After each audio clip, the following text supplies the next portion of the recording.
ऐसी बहुत सी तारीख की मिसालें मैं आपके सामने पेश कर सकता हूँ।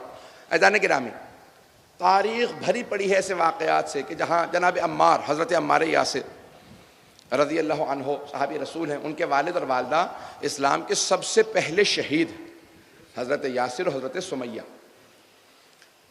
बाज़ ने इख्तलाफ किया कि हज़रत यासिर से पहले भी एक मर्द शहीद है, लेकिन ख़वातीन में पहली शहीदा हज़रत सुमैया। तवज्जो है ना मेरे साथ। हज़रत अम्मार यासिर मुसलमान हो गए। जब घर गए तो उनके वालिद वालदा ने कहा कि हमने देखा कि तुम मोहम्मद से बहुत करीब होने लगे हो। बेटा, उनसे ज़्यादा करीब ना होना, सारे कुरैश के बड़े बड़े सरदार उनके मुखालिफ हैं, इतने सरदारों से कैसे लड़ोगे, तुम कमज़ोर हो। और मोहम्मद ख़ुद यतीम थे। अज़ान गिरामी, हक्कानियत की सबसे बड़ी अलामत ये होती है कि चाहे ज़मीन दोज़ हो, ज़मीन पे बैठा हो, लेकिन एक मर्तबा जब उठ जाए तो सारी बिल्डिंगें छोटी नज़र आए, बादशाह उसके सामने हिच नज़र आए। अज़ान गिरामी, हक़ की सबसे बड़ी अलामत ये होती है कि उसमें कशिश पाई जाती है। जैसे मक़नातीस होता है, मैं पेश करना चाह रहा हूँ, अगर सुनना चाहेंगे। मक़नातीस होता है ना, उसमें कशिश होती है। अहादीस में है, बाज़ अहादीस में है। अभी किसी मैं बहुत बड़े आलिम के मकाले को पढ़ रहा था, तो उन्होंने कहा कि बहुत से मोमिन भी ऐसे होते हैं कि वो ख़ुद भी जैसे दीन में कशिश है, उनमें कशिश पैदा हो जाती है। अल्लाह उनकी वजह से बहुत सौ को दीन की तरफ ले आता है।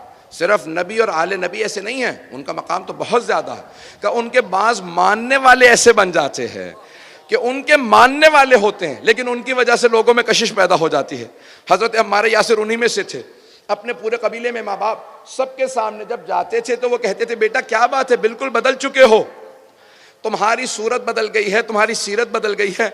हमें वैसे तुमसे मोहब्बत थी, लेकिन अब तुम्हें देखने का जी करता है कि ये असर मेरा नहीं है, ये जो मैं मोहम्मद मुस्तफ़ा की शुआओं से कुछ हासिल करता हूँ, ये असर आप में नजर आ रहा है। अज़ीज़ान गिरामी, जो आले मोहम्मद के पास बैठने लगते हैं उनमें भी तब्दीली आने लगती है। कोई कुमैल इब्न ज़ियाद नख़ई बन जाता है, कोई मालिक अश्तर बन जाता है, कोई मैसम तम्मार बनता है, कोई गुलाम होते हुए, सियाफाम होते हुए, अफ्रीकी होते हुए, पता नहीं लोग हैं या नहीं है, कि जनाब अमीर ने गुलाम खरीदा था, ज़र खरीद गुलाम थे। बहुत लोग कहते थे हकीर आदमी है, कौन है, लेकिन अज़ीज़ान गिरामी, अगर अली इब्न अबी तालिब गुलाम भी खरीदें, उसे तरबियत कर दें, वो गुलाम तरबियत पाने के बाद ईमान के एक ऐसे दर्जे पे चला जाता कि बड़े बड़े फुकहा के सलाम करते हैं।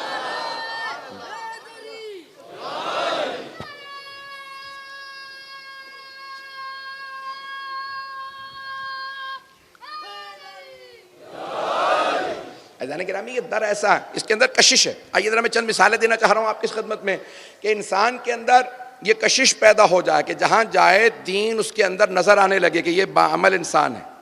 अज़ान गिरामी, अक़ीदा, अमल, अखलाक, ये सारी चीज़ें मिलने के बाद एक शख्सियत बनती है। शख्सियत इंसान के किरदार से, आमाल से, अफ़आल से, उसकी सूरत में, किरदार में नज़र आती है। बहुत से अफराद कहते हैं, ये आप कहते हैं कि अली इब्न अबी तालिब को देखना इबादत है। हाँ, पैगंबर ने फरमाया, लेकिन मौला से पूछा, मौला ने कहा सिर्फ मुझे नहीं, मेरा अगर कोई हकीकी मानने वाला हो, मेरे उस मानने वाले को जिसको देख के मेरी याद ताज़ा होती हो, उसे भी देखना इबादत है।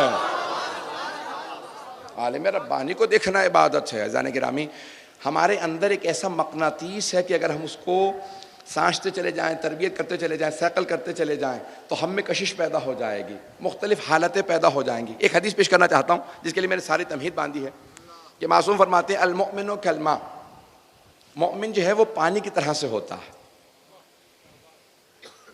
आपने देखा कितनी चीज़ें पाक करने वाली होती हैं, इन्हें सबको कहा जाता है मुताहिरात। मुताहिरात ये चीज़ें, ताहिर तो सब चीज़ें हैं, पाक हैं, लेकिन कुछ चीज़ें ताहिर नहीं होती, सिर्फ वो मुताहिर भी होती हैं, खुद भी पाक होती हैं, दूसरी चीज़ों को भी पाक करती है।